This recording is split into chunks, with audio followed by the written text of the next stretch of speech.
you get to enjoy it. If you think about it, art is a legacy. If you purchase something and if you like it, it's something you can give to your family. But when you pass away, it's something they remember you, as a gift to you. You know, like for my kids, I have a Picasso. Both of my boys, I want them to get married, but whenever they get married, do that again. You want to do what? I want them to get married. I got it. I want both my kids to get married. You have a grandchild. I want one so bad. Whoever gets married first, I have two Picassos of Jacqueline as a bride and another Jacqueline. One's a big one, one's a small one, one's worth a lot. You're holding this up as a goal? Yeah, I am. Oh my gosh. Come on, Cheryl. So whoever gets married first gets that one. Yeah, gets the one they can choose. I think that's a good thing. They may run away from Vegas and then get the art and then get annulled. No? I don't know.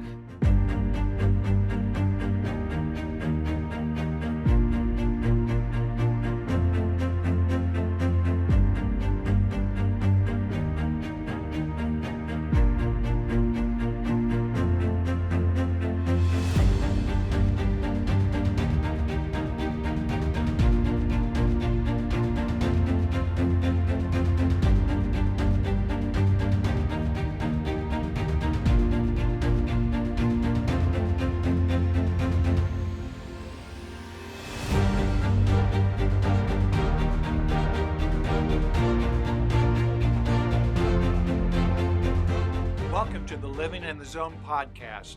I'm your host, ZoneCoach Jim Fannon. I've coached champions in life, business, and sports for 50 years with a proprietary thought management system that I discovered called SCORE. Every guest on this show has been in what we call a zone state, a purposeful, calm feeling where nothing can go wrong, and you're performing at your highest level. Our guest today is Sheryl Srivastava. Sheryl owns the incredible art gallery Acquisitions of Fine Art with 2 locations in Hinsdale, Illinois and West Palm Beach, Florida. Sheryl's had the pleasure of assisting her clients in acquiring valuable collections of art composed of original paintings, sculptures, etchings, glass, and much more.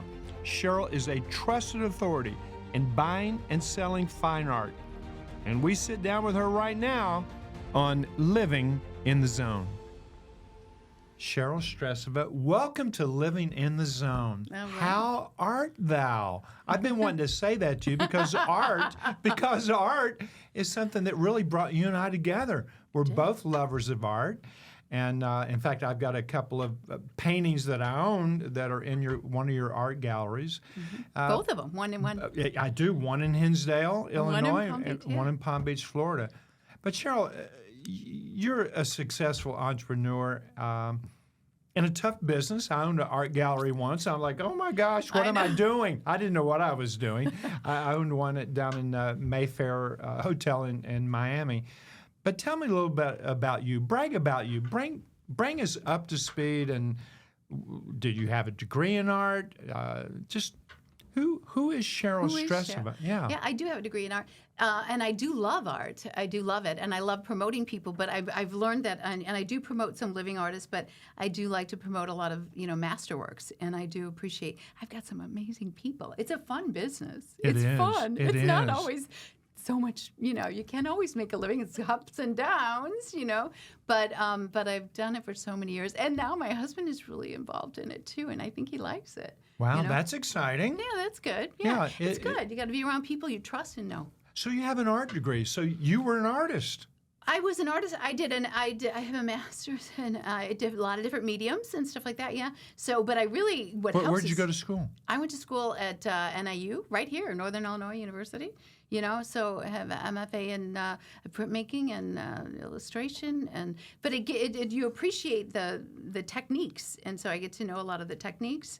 But running this business, you need more of a business degree than anything else. You do. You can love art, but buying and selling, it's not easy, and I get that.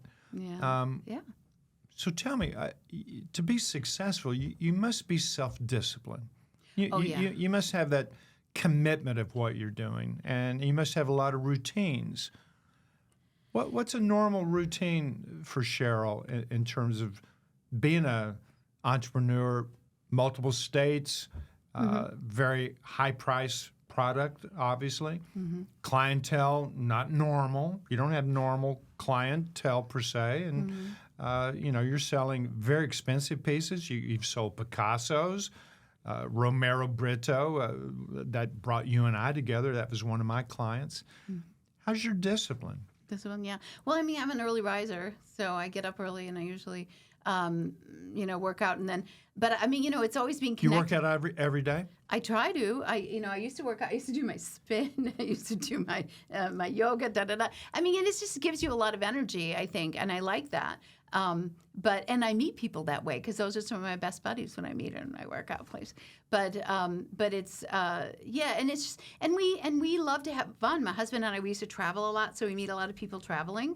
And being in Palm Beach, it's opened up a whole different world for us meeting people. But I love it here in Illinois because that's where I started and that's where I'm from. So, but yeah, it's a fun business. It's just, discipline is there. I'm like, some days I work all day, Well, I mean, do you have some days that are dedicated? Today I'm only going to do bookkeeping. I'm only going to do finance. Or how do you break up your day? Yeah. Yeah, I mean, certain days, like on the 20th, I always make sure all my taxes are done. So that's one of those days. But every day is developing new clients. I think that's always the major thing. That's a big part of it. And Networking, yeah. And I do a lot of events. I'm getting a lot of charities and things like that. Sounds like a lot of wine. These wine events. Oh, yeah, there's a little bit of wine involved in that, But fun, a fun business, Yeah. Well, I've met you in your gallery at some of the events you had. I know you had Robert Fleischman. He's interesting. Yeah. He's very interesting. He's been on our show, and I know he's in your gallery. Tell me about an event. When you put on an event, the discipline of it, the focus of it, because you want a lot of people to be there. You want some publicity. How far in advance do you plan for an event? Like 2 months. We do 2 months in advance. And it's great if we can have some sort of, the news get involved with that and we can get some publicity in that way. He has a lot of people that for his event in particular. I wish, we could do another one with him possibly. He's an interesting person. But yeah, it takes just to let people know and get them ready and set the gallery so they can preview before the show. And then the show, they should have fun. They should be able to meet the artist and have fun and get to know the person. A lot of times if it's a living artist, Especially, the other thing I love about art, if the artist is there, is how'd you come up with that? And what were you doing when that came out of your head and went into the brush or whatever medium you're using? Mm-hmm. Do you get into that with all the artists?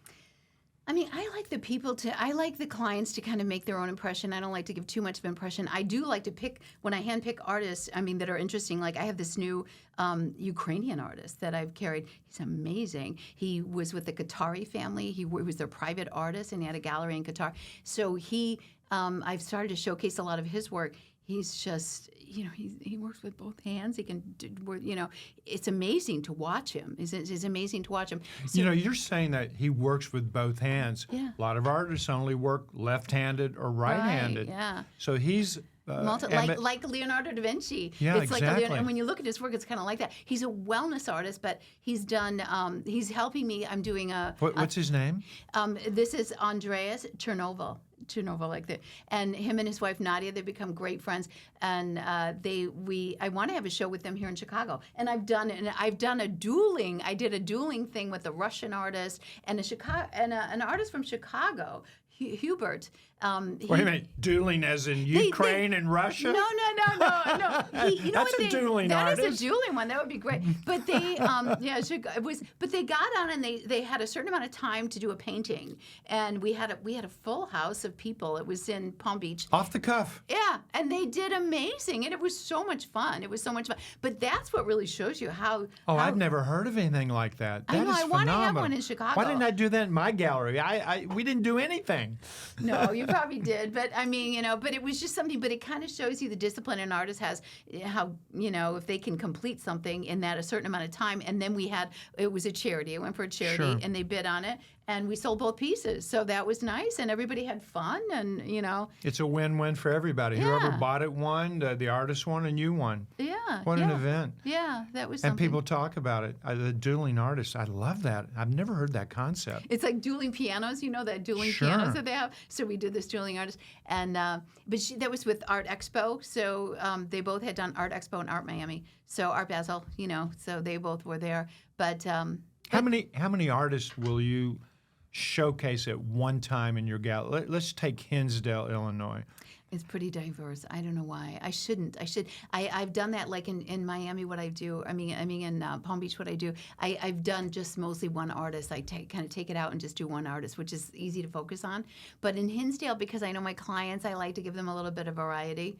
So it's always up like that. But in Palm Beach, it's like sometimes they just kind of clear it out and just have one artist and flip it over. So it's a little bit of two sides of it. What's the most expensive painting you've ever sold? Well, we're trying to sell a Picasso right now. How much? Like 120, I think. 120 120? Let me get my checkbook Yeah, there out. you go. I know. But I think, and then I love Klimt's. I have Gustav Klimt's. I love selling Klimt's work. Why?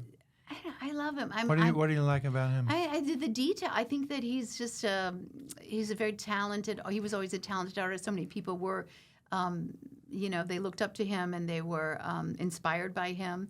So Gustav Klimt is one, and this Chernobyl guy. He's amazing. What he does, he can do any medium. But then you have other things like, Brito, he's just fun. And he's fun. He's got a lot of energy. When people come in, they love looking at his work. That's a lot of South American crowd that like his work. Yeah, he's Brazilian artist, kind of a cubism. Right. Yeah, like Picasso. Picasso-esque, yeah, exactly. So, I mean, I do appreciate all kinds of art, and I'm not really, I try to let people pick what they like and know why they like it, why they're drawn to it, So multiple mediums. Sculpture?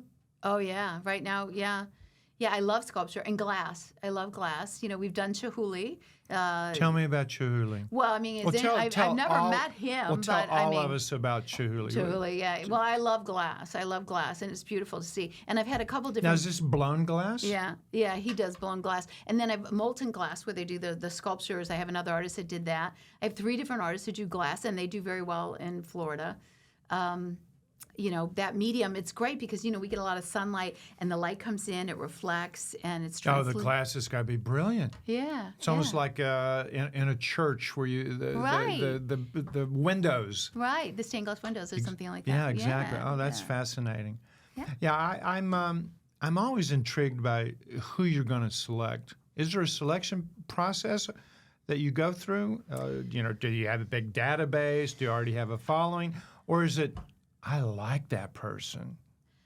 Yeah, it depends and I have to like the artist to sell it, honestly. Like this Chernobyl, I just love him. I love him. I mean, he's just a wonderful man and very talented. I like to see talent. And I do a lot of shows, so I used to travel a lot all over, internationally and everything. I don't travel as much. I just go to New York and Art Basel now, and sometimes, I don't know, just the United States. I try to keep it in the United States.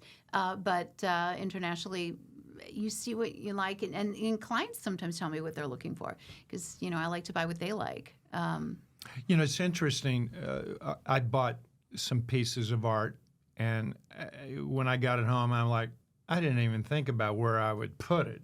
That's okay. Then you're a real lover of art. Yeah, and I bought this one piece. It was a fat lady naked on a piano, but it was. I bought it in Key West.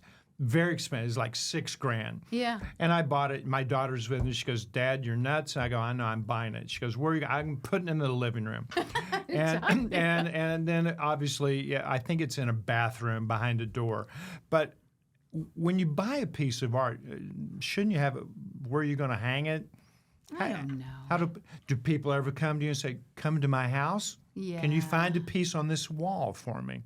Yeah, Do you we get do. that? We do. But, real collectors are like you. You just buy it because somehow it speaks to you and you'll find a place for it. So I don't know. But, yeah, we do work with people where they come in. We work with designers and we'll come in and do their whole home. And, because it really, art changes the way you feel. Like when you get it, like I have the one of Brito, when I'm leaving my house and there's a couple, they're tilting and they're kissing. And it's like, that's a great piece to see right when you leave the house because it puts you in a good mood. So, but then I also have some more serious art in different areas. So, but it does set the mood for your day. It does, and I can see having different art in a library where you want to study or focus or whatever. You got different art in there. You're not going to have the, hey, let's party art. Subdued or makes you think, Yeah. Yeah, that's true. And I have this other artist from Palm Beach now. He does letterscape. So he's done some things. It makes you think. You're looking at it. It'll say something like he'll do West Palm, he'll do Miami. He's done some hotels, major hotels, and he's collected all over too. But they're letterscapes. And when you look at it, it looks like an abstract piece, but it actually is saying something in the piece. So he's done very well too. Very innovative. He's somebody that created that technique. Ron Burkhardt, and he's another one. When I like somebody and I like the art, it's to happen. So how many times do you select an artist and you're like, I don't want to sell these pieces. I'm taking it home. I want this art. How many times has that happened? I have a lot of things that I don't want to sell. Your husband, is he happy about that? Why aren't you selling that piece? I've done really well with collecting. I've done really well with investing in art. So I mean, most of the things I've done better investing than he's done in those stocks and everything like that.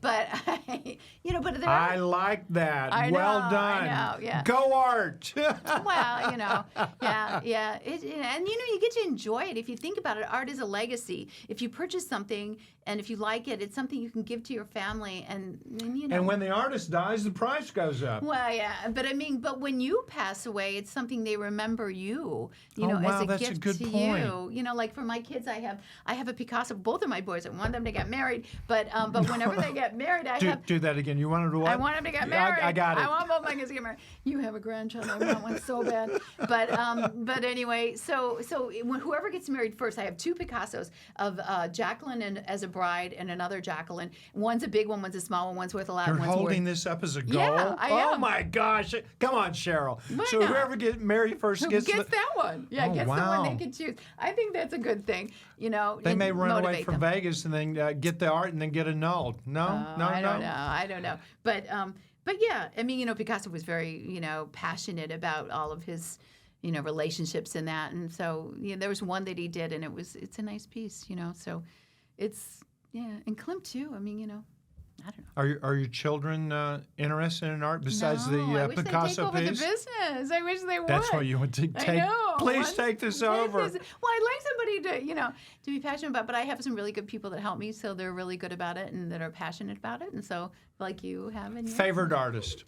My favorite artist. You could have any piece in the world, in any museum in the world besides the Mona Lisa. Let's take her off the table. Yeah. Who's your favorite?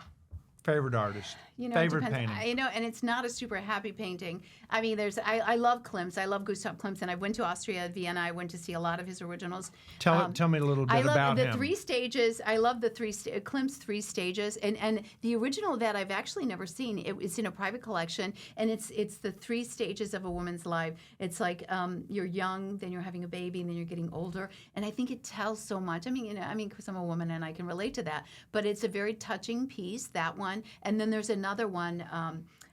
Giraudet, he's an Italian artist, and his lover had passed, and he's in the tomb, and it's very touching. So I like pieces that are very emotional. When you look at it, and you're very emotional. But then you're emotional? I don't even believe that. I know, but I do like fun pieces like Brito. Do you know I've never seen you in a bad mood? Ever. Oh, I don't know. Because I'm around you, maybe. I don't know. I don't know. I remember we as a couple, we went to a polo game in Oak Brook. Yeah. I laughed the whole time. I don't remember the horses. All I did was laugh. Yet you and my wife. Yeah, you all were hysterical. It was crazy. You got to come to Wellington and come to polo with me. Oh, I love Wellington. I do a big business in Wellington. I coach a lot of equestrians. Yeah. I've been, because that's where I live now. So I've met a lot of people from Wellington that own their own. Yeah. I want to invest in art, and I don't know anything about art. This is a hypothetical. is art going up? Are people buying art? What's the art market right now? Yeah. Well, I mean, where is it? well, right now everything's a little bit soft, so you can get some good deals. It's not a bad deal. Like we're working on a Botero, and we're working on a Basquiat. So yeah, so those are things. So it's something, if you think about it, art. You buy it and you hold on to it, and it doesn't cost you anything to buy it. I mean, it doesn't cost you anything to keep it. It's not like real estate where you're going to pay all these. Your property tax and everything. You get to enjoy it, and then you can probably pass that on to someone in your family. So, it's not a bad thing. How many times has someone come to you and go, I've got an old piece that my mother had. Can you look at that? Is this worth it? What is this? Do you get any of that ever? We get that a lot, yeah. There's a piece right now in the gallery, and it's Italian artist, and I brought it. I brought it in. It's a gypsy or something, and I did some research, and this piece is like $250,000. They had no idea. They had no idea. They had no clue. No clue. It's an original. My gosh. It's an original. What'd you offer them? 30 well, grand? I haven't. Yeah, I know. I know. I'm fair. I try to be. Well, fair. that's the one thing I know about you. No, you are. You are. I try to be fair. So, Cheryl, in our score system, living in the zone, optimism, the O, it's an acronym, SCORE. It's right in the middle. It's the glue that holds everything together. How's your optimism about art galleries, now into the next 5 years? How's your optimism, which governs confidence, belief, expectancy? You're an expert. You're an expert investor in art. You're an expert, obvious buyer and seller in art. You have your finger on the pulse of what's buying, what's not buying, what's selling, what's not selling. How's your confidence of art as an investment? Yeah. Well, it is a legacy. It's something you pass on. The NFTs are something. I mean, people want something to look to when they come home. Everybody's so busy. It's a nice thing to have in your home to invest in. Invest in yourself and invest in your home. I've never lost any money on it, really. I mean, I like to buy things that are exhibited, artists that are exhibited. They have a good exhibition, literature record. There's always going to be a buyer because people like that. People want what they want. People that have money, they want what they want. Not everybody can be an artist. No. It's a message. It really is. It's such a gift. Yeah. It's such a gift to be an artist, to be able to, the quick art that you say, the dueling artist. What a gift. I know. Not many people could do that. Oh, my goodness. Yeah. Great artists couldn't do that that quickly. Yeah.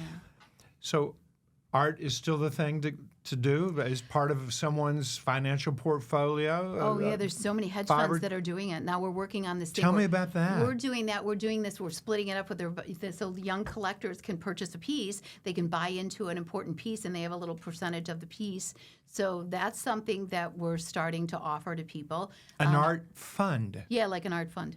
Wow. Yeah. That's and then interesting. that's an NFT. Then they get an NFT of the piece, but they actually purchase part of the piece, and they own it for so long. And when they go to sell it, they make a return on it. But it's giving young people or young collectors an opportunity to buy important pieces. You're in two of the most high-income, prestigious communities. I think Hinsdale was top 7 in the country, wealthiest suburbs. Palm Beach is obviously maybe number 1 or 2, it's top 5 at least. There's original art, and there's serigraphs, and there's signed prints. Right. What's the mix in your gallery of signed prints and original? Most of yours are originals, aren't they? Well, I have originals, but I do have some fine prints. Fine prints, and people don't realize that. They think that just because it's a print, that it's like a poster or something, and it's not. I mean, it's like a lot of times it's an individual piece that they sign, and it's unique. And there's a lot of work that goes involved in a print. I have a lot of Picasso prints, Chagall prints, and they're hand-touched, the Shinkolets, like Klimt's, like the Kiss. The Kiss is like $125,000. I mean, that's a print. That's a signed print. And how, of course, if there's only 50 printed, price is higher. 1,000, price could be lower. Who decides that? Is the artist decide? The market decides that. I don't set any prices. I mean, the market sets all the prices. I go by the market. I have someone that just strictly looks at that. So they keep tabs on what's everything's auction prices have sold, and you have one person on your staff that scours the internet on what's sold, what's bought, prices, so that you're but we're on top of things because we don't want to be, under or too high. Either way. So it's helpful, and he's very knowledgeable. That's interesting. Yeah. Would you go to another? Would you go to Beverly Hills? Oh, I don't know. Would you go to New York, or are you stuck? Not stuck. I don't know if I get good people. But yeah, I guess what other market would be great? I'd love to go to Japan. I love Japanese art too. I'd love to. I got kicked out of a Japanese art gallery. You did? Well, they're very quiet people. And they almost picked me up, and I walked in you're with. so tall. No, I walked in with a Romero Brito portfolio. And I'm just like, hey, let me show you my guy. And they go, do you have an appointment? I go, no. And they go, you have to leave. Oh, yeah. And because they were buzzing me in, I talked my way in, Good for you. And then Brito went back 5 years later and did the big show there. And he's international. And I was like, see? You introduced it. You got your foot in the door. 5 years earlier, you could have had this guy. You think of that. Yeah. That would be, I like so what do you do to chill out? I love, because your business is stressful. Is that true or not true? It takes a lot from, when you're with people, it absorbs a lot, so. And you're a giver. No, you aren't. No, you give your energy to everybody who walks into your place. No one can walk in your place. You turn on like a light bulb. Well, I like it. I love people. But what do you do to relax? To relax? To unplug and get away? Yeah. I do read a lot. Do you paint? No, I was an illustrator. So I did every medium. So that's the thing about it. I know how to do sculptures. I know how to cast things. Illustration. I know how to do printmaking. So when I look at things, it gives me a little bit better eye because I know what's involved with making it, But Tell me about illustrating. Oh, illustration. I used to do a lot of illustration and advertising agencies and made some money that way. That was a good thing for a while. Good thing. So when you see an artist, you know what he's gone through. I know what he's gone through, and that's why I appreciate good talent. Like I said, I can see. Some people they think they're an artist. They try things, and you got to have. It's a journey. It's a journey, I think, and you got to have a message. You always hear about starving artists. Yeah. That's a term. Oh, he's a starving artist. He's always trying. He's painting. He's not. Have you taken on a stray dog, starving artist? No one knows, but you saw something unbelievable. You say, I'm going to help this person. Do you have any of those in your history? In the history, I have an older man, a man that came in. He was pretty good, and I gave him all the canvases because I had all this canvas. He didn't have enough money to do the canvases and that. So that's so Cheryl. No, but that is so you. Well, I just thought I had it, so I might as well get. And it would make him feel better because he was working a job that I'm sure wasn't something too favorable for him. And well, I don't know, but he was very sincere about what he did, and I could see that. So yeah, I helped that person. I like that. I like that. You're such a kind soul. I know. Well, no, you're an awesome soul, having some really crazy, fun human experiences. You met so many people through art. I have. You really have.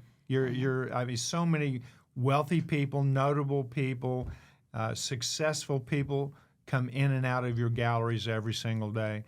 And I think meeting those people is one of the highlights of your life, isn't it? Right. Your network? Yeah, and they stay in it, and I get to know them, and they introduce me to their children, and I don't know about grandchildren yet, but I guess I could do it. Yeah, the grandchildren. We're still going to get your two kids one of those Picassos. We're going to work. We're going to work on the boys. But that's a good thing to give your kids. It really is something like, it's something to pass on. It's a nice thing. You're right. A legacy piece. I actually haven't even thought about that. Yeah, because if they grew up with my kids all want cash. No, but it's better for cash. It's better for cash. So it's a better thing for cash. So they remember that piece in the dining room or in the living room or something like that, and they grew up with it, so they have a connection to it, and then they get to have it in their house, and they can talk about, oh yeah, Mom, or we had this piece here and what it meant. You know what? That's so kind of a cool. Nice oh no, I think that's lovely. Cool yeah. I love that. Yeah. So what do you do for enjoyment besides work?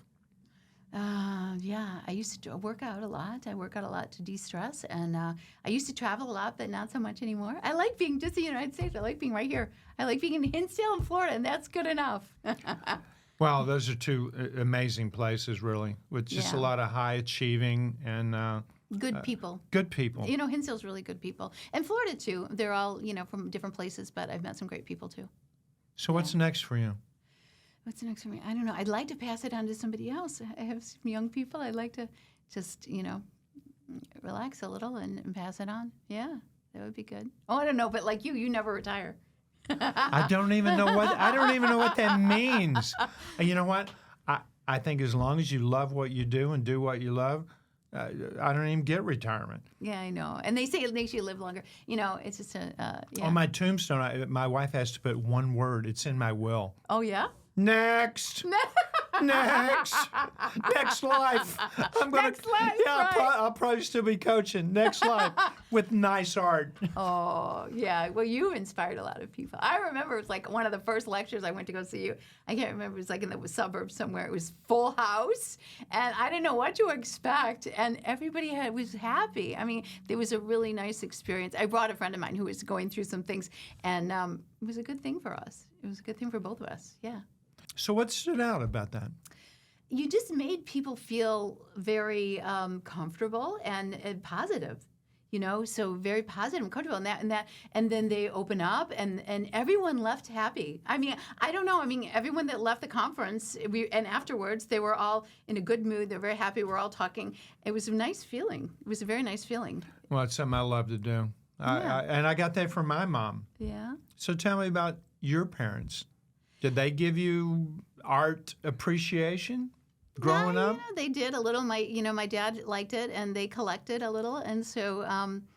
But I mean, I think I learned it after school and we traveled a lot, so a lot of museums.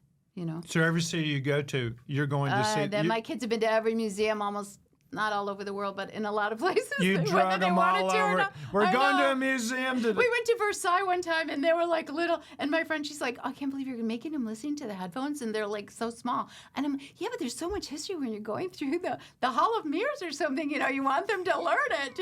And she's like, "Oh my God!" She was like. Then she took the carriage ride, and they had a blast doing that.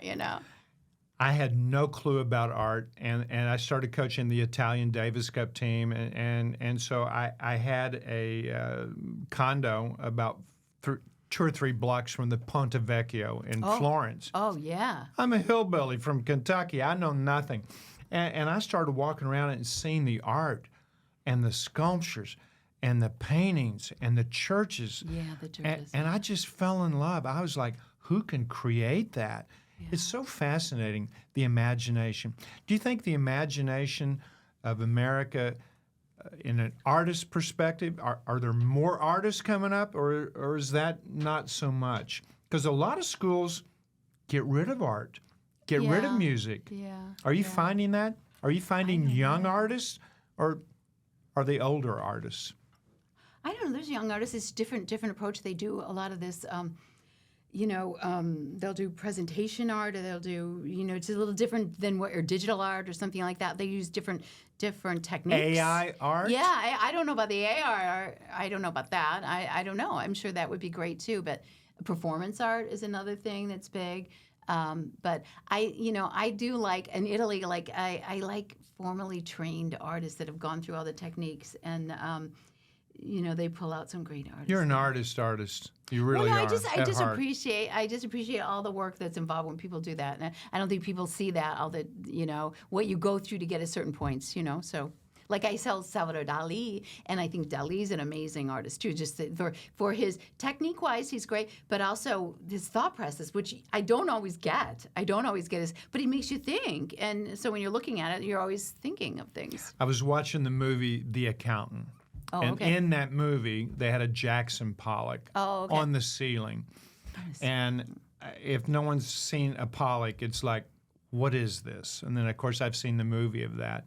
Have you ever sold a Jackson Pollock? No, Pollock? I know some of my associates, they did a small, little, tiny one. He was troubled. He was a little bit of a troubled person. He was troubled? Yeah, he was a troubled person. Do you find that about artists, that they... Yeah, sometimes, and that comes through in their art, But Yeah, Jackson Pollock. I'm just trying to think of Nolan and this artist that I have that does the letterscapes. He was really influenced by Nolan's work, and they get influenced by some other major artists. And sometimes I don't always know what to judge, because everybody likes different things. Obviously, art's a big part of your life. Living in the zone, that's waking up in a purposeful calm and being in that purposeful calm in every part of your life. How are you living in that purposeful calm zone state? I think it's family. I have a great family, so I'm around family, and I do have, I have some beliefs and things that we follow. Just that.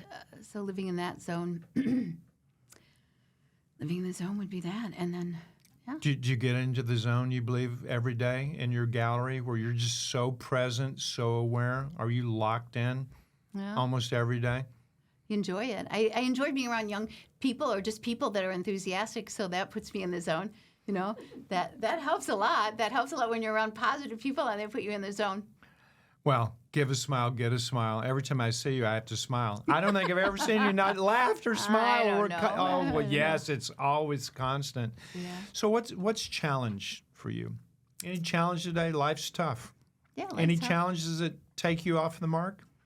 Yeah, sometimes, the business can be a challenge. Just making it every month can be a challenge. And then, your family, if things go wrong with your family, that can be a challenge. Health can be a challenge. So... I know you have some health challenges. Yeah. And that can be a pebble in the shoe. That can stop you. And can you elaborate what you're going through? Because I think a lot of people go through challenges. I had the same. Yeah. And anything you can share on how you're overcoming and you're living still in a zone state, even though you have the C word, which no one wants to talk about? Yeah, that's okay. Yeah, I just think positive. I mean, I just keep going, and I have great, supporters. Like my family's a big supporter, and my friends, and I just get through it. I think I try not to think about it. You stay out of the past a lot, don't you? You don't go into the past much, except maybe to learn about an art. Yeah. You're a forward thinker, and you know what, Cheryl? That's going to pull you through every challenge. And anybody listening and watching, if you are going through things and you are, and you know what? No one would ever know that you're going through anything because you have this spirit about you of living in its own state. You exude it. That's why I wanted you on this show. Yeah. I want people on the show that live in the zone, exude the zone, and you're a poster child for that. You really are. I've never seen you in a negative mood, ever. Yeah.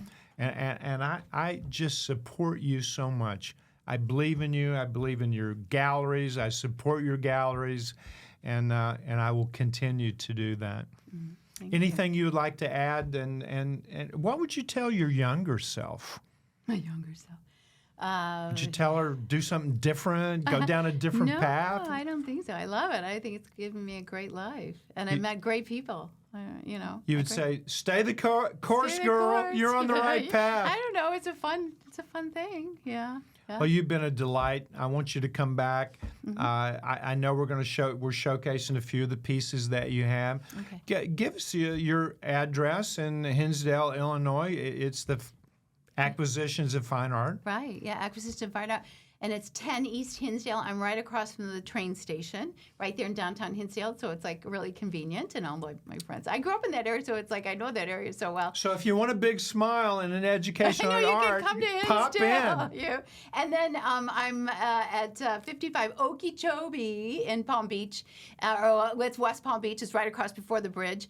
But I'm working my way I'm trying to get onto Worth Avenue. You know Worth Avenue. Moving up, baby. You got to move up. I like that. Well, you need to be there. Your art gallery is very special. Yeah. And is it called the same name? OFA Galleries. I try to condense it. It's like OFA Galleries. So both galleries. AOFA Galleries. Yeah. .com. The website is that. And but yeah, that's. Stay in the zone. I will. And come back and see us. Thanks, Cheryl. Thank you You're very awesome. much. Thank you. Thank you. Thanks for watching or listening to Living in the Zone podcast. Make sure that you subscribe so you can be up to date on all of our information and content. Go to ZoneCoach.com where you going to learn more on how we can help you live your life, business, or sport in the zone.